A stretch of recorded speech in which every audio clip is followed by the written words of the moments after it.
ba sweet mugamba muti abalungi abeekuumira kusenga Faith 256 kansubira muli bulungi yona gye musinziira okubeera nga mundaba oba nga mumpuliriza. Olunaku olwaleero njagala kwogera ku ngeri gy'osobola okulookinga omusajja. Guno omusomo ngenda gukola mu video naye mbasuubiza tujja kukola ne live nga ngoogerako kubanga neetaaga ogwogerako ate mpulira ngwewulira. Ekisookera ddala bw'oba oyagala okulookinga omusajja abeere ng'akuloboozaako naddala ng'omaze okwezina naye kubanga ebiseera ebisinga ffe abakyala kasita omala okwegatta n'omusajja ate otandika kumutaayiza butaayiza olowooza aba akyakulabawo kiba kitegeeza ti wamulekaamu kalooku kali.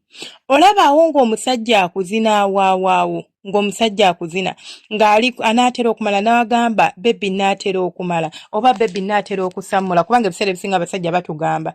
Ate nammwe abasajja abatoogera bambi mweddeko oba oli kunzina n'owulira ng'onaatera okusammula mbadde nsaba oŋŋambe yogera ngamba naatera okumala toddawo n'osirika busirisi n'endaba bulabi ng'osamudde olwo n'ogweri kitegeeza ki ekyo ky'oba okoze. So omusajja bw'akugambanga nti anaatera okumala awo oba omugambira bebi gumiikirizaamuko tomukkiriza kusammula mugamba agumiikiriza akulindemukko okitegeera munnange. Tomukkiriza kusammula akuleke mu bbanga nga ggwe awo just olobye bulobi. Omusajja waba anaatera okumala bwe pakata mugambe gumiikirizaamu omusabe mu bulungi omugambe hani mbadde nsaba onnindemukko kati omugambe mbadde nsaba oguggeyokko oba gwe kennyini mugambe linda mukko ogwesikireyo.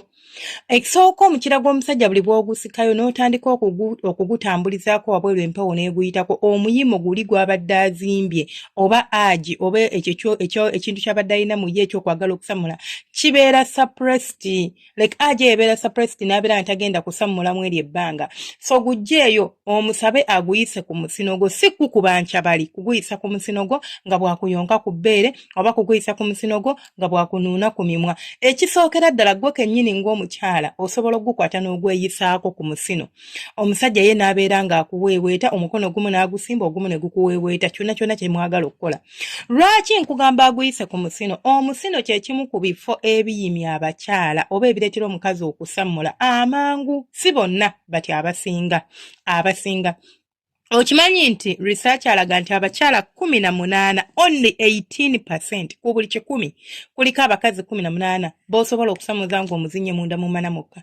Only 18 which means abakyala 82 bonna basamulira bweru.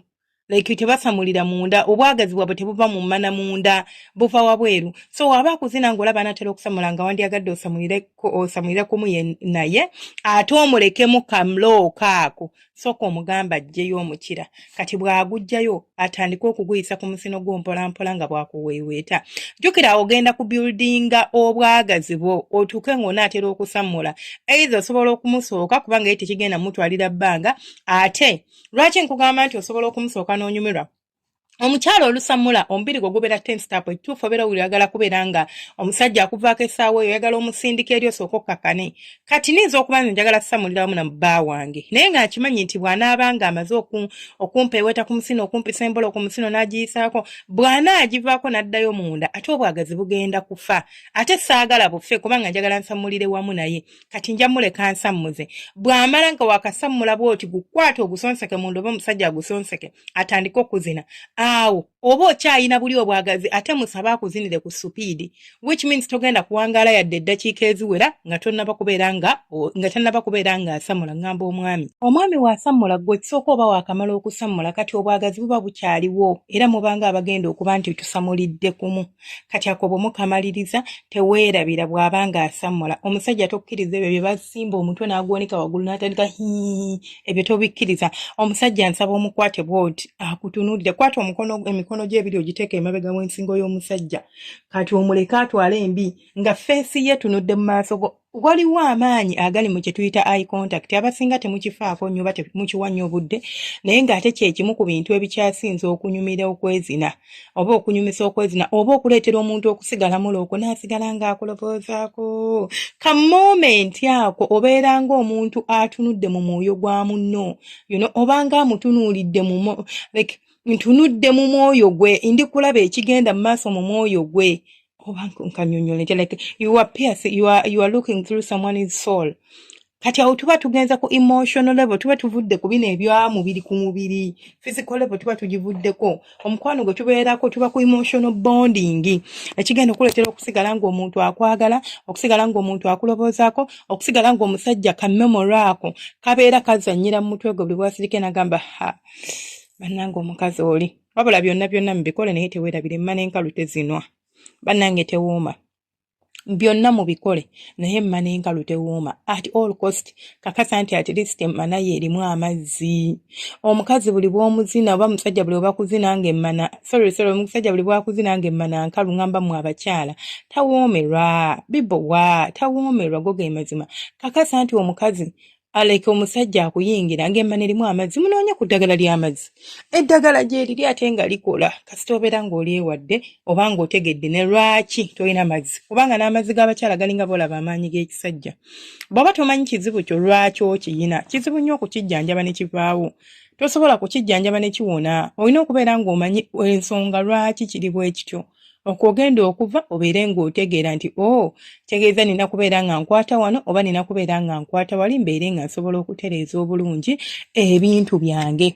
So omukyala ajja kunyumirwa, naawe ojja kunyumirwa, ate musigale nga kyonna kirikiri. Abasajja tunuulire omukazi, mutunuulire mu liiso olyoke ogumusimbe, ng'omutunuulidde naawe omukazi bba omutunuulire mu maaso. Eyo feesi eyo gy'okola waliwo kala bakola feesi embi but it's okay. Mukole ku feesi ennungi.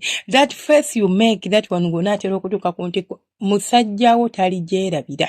Nze nkubuulira taligyerabira, kasita ogala nti obadde mukalu kuba oba obadde mukalu ajja byerabira, go ge mazima. Taligyerabira, kigenda kusigala nga kireplayingira mu mutwe gwo agambe okitegeera naye maama. Anyways, Mbebye byange nsigadde nga nze Senga Faith 256, temwerabira ku subscribinga, ku likinga no commentinga. Nsaba Omukama abanjagalire, abankuumira, abampeera ebisinga obulungi. Bannange tuyina ki? Tubeera ne live streams zaffe buli lunaku ekiro, tubeera ne live stream buli lunaku. Olunaku olw'Essande tubeera ne live stream gye tuyita abanoonya singa searching. Jangu wenoonyeza omubeezi yenna gw'oyagala oyita ku 07588286 07588286. Ennamba eyo tekubwako, teeraako obubaka bwo ongumiikirize, nze mba nja kuddamu nga nfunye akaddeko. Ekyokubiri, temusasula ssente. Teweeraliikirira nti Senga Faith ngenda kutuuka eyaŋŋambe nti ate mpa ssente. Munnange nze sirina gwe nsasuza ssente, jangu nga bw'oli. Oŋŋamba ekika kya muntu gw'oyagala ompe obudde ogumiikirize tumunoonye mpola mpola.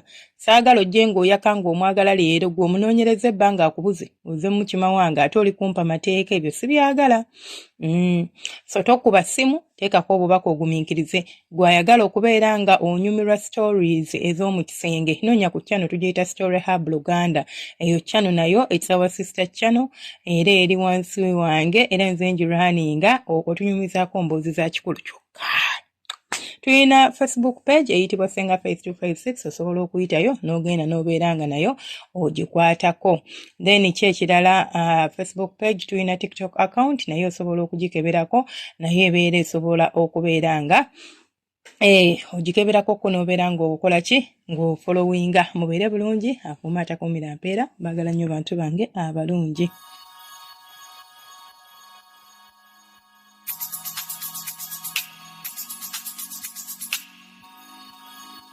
Yeah.